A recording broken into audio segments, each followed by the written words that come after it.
प्रधानमंत्री जी से आप ज्ञापन देने के लिए आए हैं। सबसे पहले आपका परिचय, किस संगठन से जुड़े हुए हैं और क्यों आए हैं जंतर मंतर?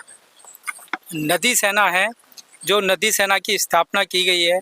नदियों के अंदर नाले, सीवरेज पानी, केमिकल जो फैक्ट्रियों में से निकलता है, उसको प्रॉपर तरीके से बंद करवाने के लिए और उसके आगे ट्रीटमेंट प्लांट लगें, ताकि वो जो पानी साफ़ होगा वो हमारी खेतियों के लिए कार्य आए और जो है उसमें खाद बने। खाद जो बनेगा वो उपयोग में आएगा। मैं सभी ट्रस्टों से ये आग्रह करना चाहूँगा, जो पैसे वाले ट्रस्ट हैं उनसे आग्रह करना चाहूँगा कि वो इस नदियों के लिए कुछ कार्य करें। जो उसमें पैसा कमाई होती है वो अपने पास रखे, ताकि देश का सुधार हो सके, सृष्टि का सुधार हो सके। क्योंकि आज हम और आप तो साफ पानी पी पा रहे हैं, ये जीव जंतु पशु पक्षी कहाँ जाएं?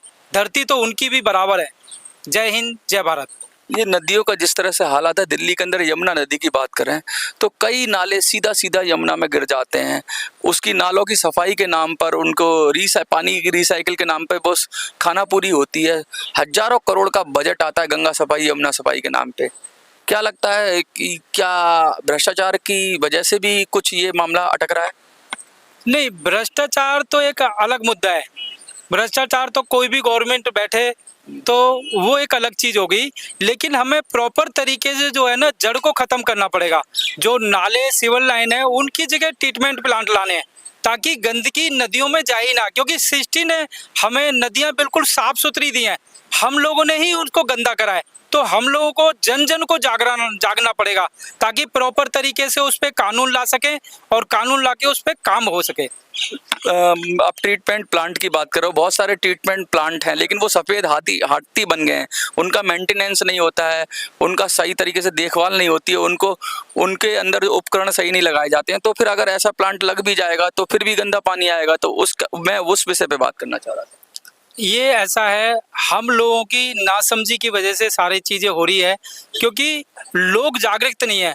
लोग हर सोसाइटी के जहाँ जहाँ प्लांट लगे हुए हैं वहाँ जाके उसको चेक करें, प्रॉपर तरीके से डीएम एसडीएम के पास जाएं, अपने अपने इलाके में उसका निरीक्षण करें, जब जाके उसमें सुधार होगा। क्योंकि गवर्नमेंट अपना प्लान लाती है, उस पर पैसा खर्च करती है, लेकिन वो ऐसे ही ठप रहते हैं, क्योंकि जन जागरण नहीं हो पाता, लोग जागृत नहीं है, इसीलिए ये उसका प्रॉब्लम आती है। लोगों की भागीदारी की बात कर रहे हैं, लगातार यमुना घाट पर लोग सफाई करते हैं, लेकिन जितने लोग भागीदारी करते हैं उससे ज़्यादा लोग यमुना में गंदगी भी फेंकते हैं। आपने देखा कितनी बड़ी बड़ी जालियां लगी हुई हैं दिल्ली में यमुना के किनारे, फिर भी लोग वहां से ऊपर से भी फेंक देते हैं। अंदर अपने घर की जो भी गंदगी है वो सब लोग मना करने के बावजूद भी डाली जा रही है। उनको कैसे आप लोग ट्रीट करेंगे, उनको कैसे आगे शिक्षित करेंगे? देखो, उसके अंदर हम जगह जगह स्कूलों में प्रोग्राम करते हैं, लोगों को जन जागरण कर रहे हैं, और उसमें क्या है कि प्रॉपर तरीके से गवर्नमेंट को एक कानून लाना पड़ेगा। जो इस तरीके के लोग करते हैं उन पर जुर्माना करना पड़ेगा, सख्ताई से पेश आना पड़ेगा, जब ये चीज़ें बंद हो जाएंगी। अच्छा, आप लगातार कह रहे हैं कि अच्छा, एक चीज़ और बताइए कि आप आगे की रणनीति क्या है, कैसे संगठन को आगे जोड़ेंगे? क्योंकि नदी सेना, नाम तो नदी सेना है, नदियों की सेना की बात कर रहे हैं आप, नदियों की सुरक्षा की बात कर रहे हैं, तो आगे कैसे अपने प्रोग्राम को आगे ले जाएंगे? क्योंकि प्रोग्राम चलाने के लिए फंड भी चाहिए, लोग भी चाहिए, और विचार तो है आपके पास, लेकिन आगे की योजना क्या है? नहीं, फंड हमको नहीं चाहिए, नदी सेना के लिए फंड नहीं चाहिए, हम अपने पैसे से फंड इकट्ठा कर रहे हैं।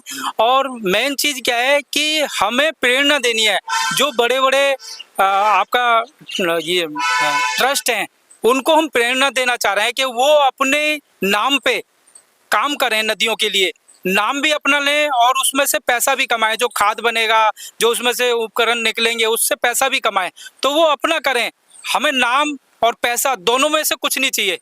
हम गवर्नमेंट के साथ भी बैठ के प्लान करना चाह रहे हैं कि भाई इस तरीके का कानून बने, ताकि गवर्नमेंट को कमाई भी हो और सृष्टि भी साफ हो जाए।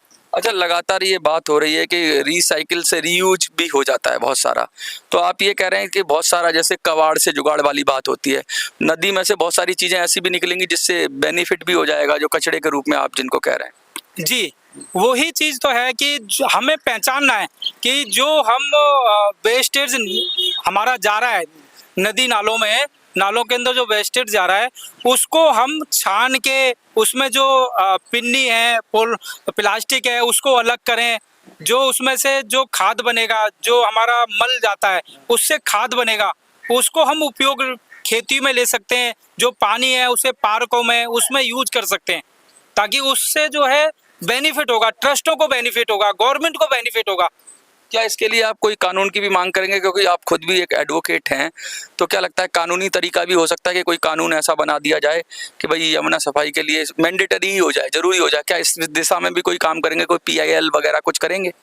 जी, कानून तो बहुत जरूरी है, क्योंकि देश के अंदर कानून सख्त होगा जब ही उस पर कार्य हो पाएगा, क्योंकि ये सबके लिए जरूरी है। नदी जो है एक जगह से लेके पूरे हमारे देश में से होके दूसरे देशों में भी जा रही है, तो हम अगर जहरीला पानी दूसरे देश में भी भेज रहे हैं तो भी वो गलत है। क्योंकि देखो, हम और आप साफ पानी पी रहे हैं, जीव जंतु कहाँ जाए, उनके लिए भी सोचना है, पूरी सृष्टि के लिए हमें सोचना है। कोई मैसेज देना चाहेंगे जो लोग आपको देख रहे हैं, उनसे कुछ अपील करना चाहें? मैं अपील यही करना चाहूँगा कि नदी सेना से ज़्यादा जुड़ें और देश के लिए, सृष्टि के लिए कुछ ना कुछ पुण्य काम जरूर करें। आपसे जुड़ने के लिए कोई संपर्क सूत्र हो या कोई चीज़ ऐसी हो जिससे जुड़ सकते हैं तो बता दीजिए। वो इसमें लिखा होगा। अच्छा 9650940460 ये हमारा फ़ोन नंबर है, और ईमेल ID है nadisenaindia@gmail.com।